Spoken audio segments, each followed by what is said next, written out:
Welcome back to Real Asia Talk.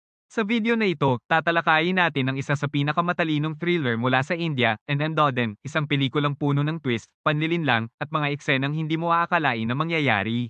Kung mahilig ka sa mga kwentong nakakabaliw, nakaka-stress, pero sobrang satisfying panoorin, perfect ito para sa'yo. Sa unang eksena, makikita ang isang magsasaka na nangangaso ng isang nakakainis na kuneho sa bukirin. Tumakbo ang kuneho papunta sa isang milestone sa highway.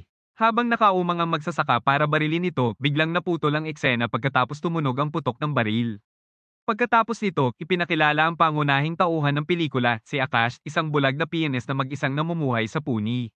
Naiinis siya sa isang batang kapitbahay na kung bakit ba naman iniisip na nagkukunwari lang siyang bulag. Isang umaga, nagtayo ng patibong ang bata para mahuli siya at naloko nga si Akash, na nagpapatunay sa bulag niyang estado.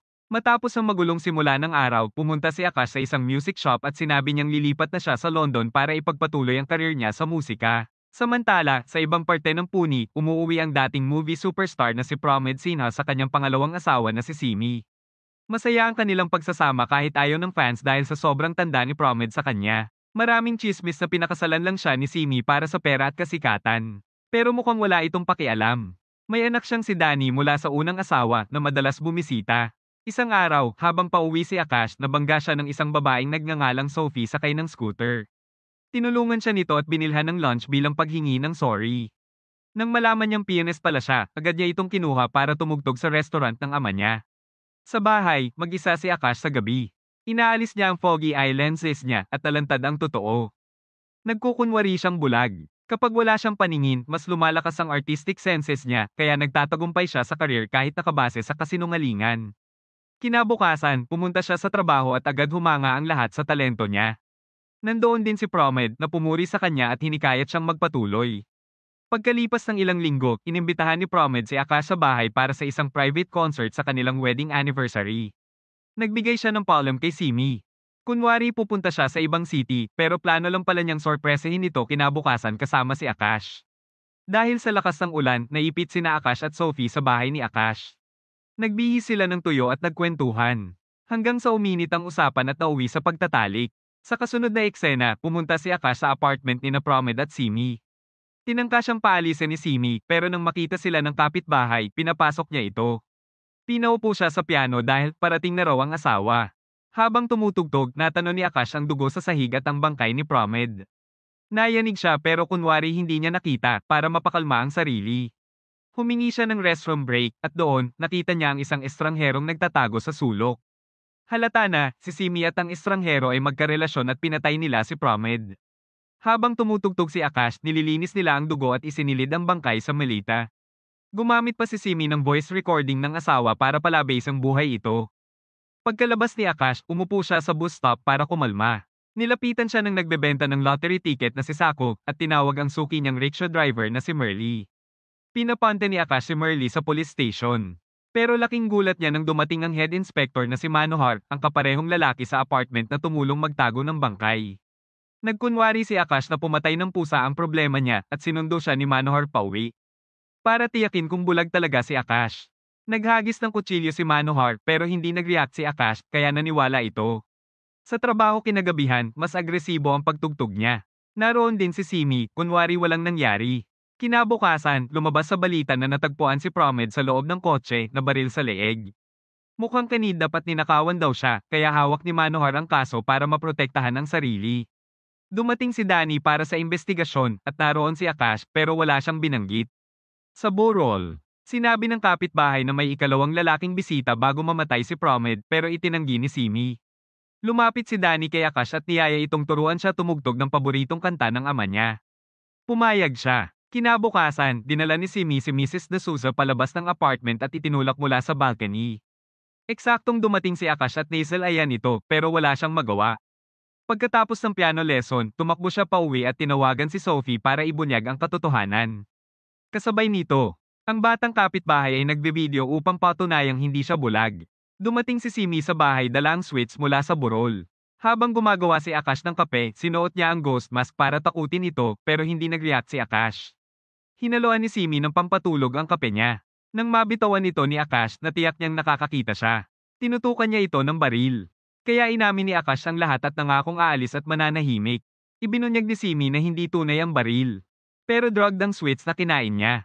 Nawala ng malay si Akash. Pagdating ni Sophie, pinanood niya ang video ng bata na nagpapatunay na nakakakita si Akash.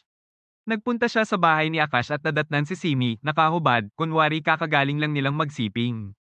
Nakita ni Sophie si Akash na walang malay, kaya naniwala siya sa kasinungalingan at umalis ng galit. Nagising si Akash at tunay na nabulag na siya, sinira ni Simi ang cornea niya para hindi na ito makapaglabas ng katotohanan. Tinawagan niya si Sophie pero ayaw nitong makinig. Galit si Manohar kay Simi dahil hindi niya pinatay si Akash. Kaya sumugod ito sa bahay ni Akash at sinakal siya, pero nakatakas si Akash matapos masugatan ng pulis. Natagpuan siya kinabukasan ni Nasako at Merly at dinala sa ospital.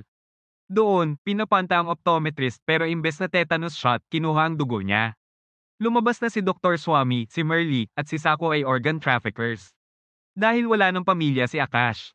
Plano nilang patayin siya at ibenta ang kidneys niya. Nang marinig ni Akash ang salitang surgery, nagpanik siya. Bago mawala ng malay, sinabi niya na alam niya ang tato ni Sako na nagpatunay na nakakakita siya dati. Pinag-isipan nila ito kaya ipinagpaliban ng pagpatay.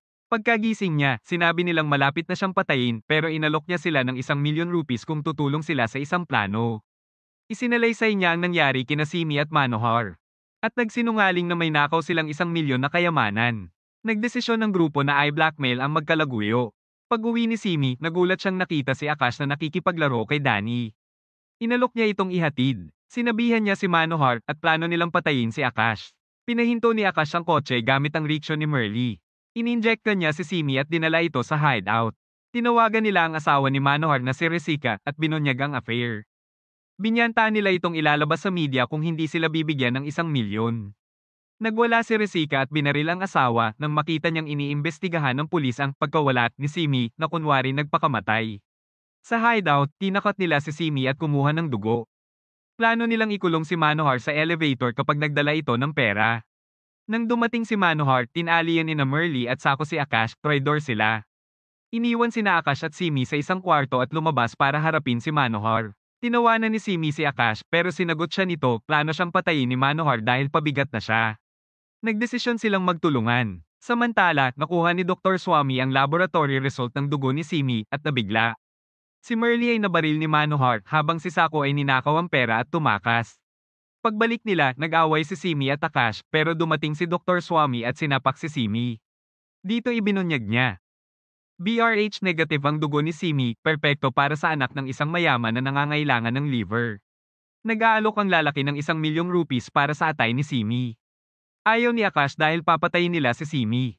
Pero sinuyo siya ng doktor habang nagmamaneho sila. Pagkatapos, lumipat sa future.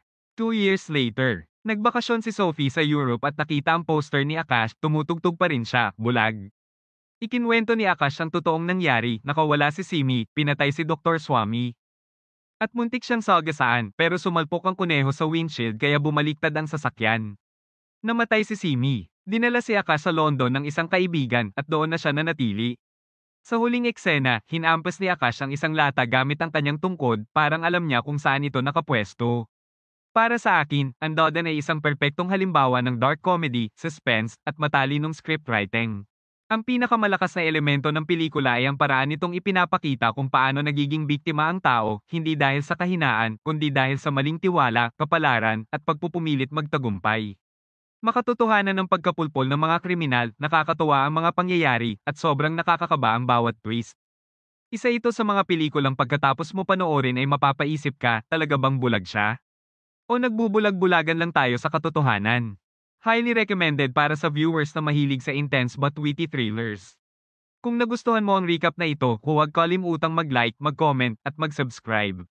Dito sa Real Asia Talk, dinadala ko sa inyo ang pinaka-intense, pinaka-matatalino, at pinaka-exciting na Asian movies, mula thriller, mystery, drama, hanggang sa mga pelikulang magpapastress ng kaunti. Kita-kits sa next recap, at tandaan, dito sa Real Asia Talk, hindi lang tayo nanunood, sinusuri natin ang bawat twist.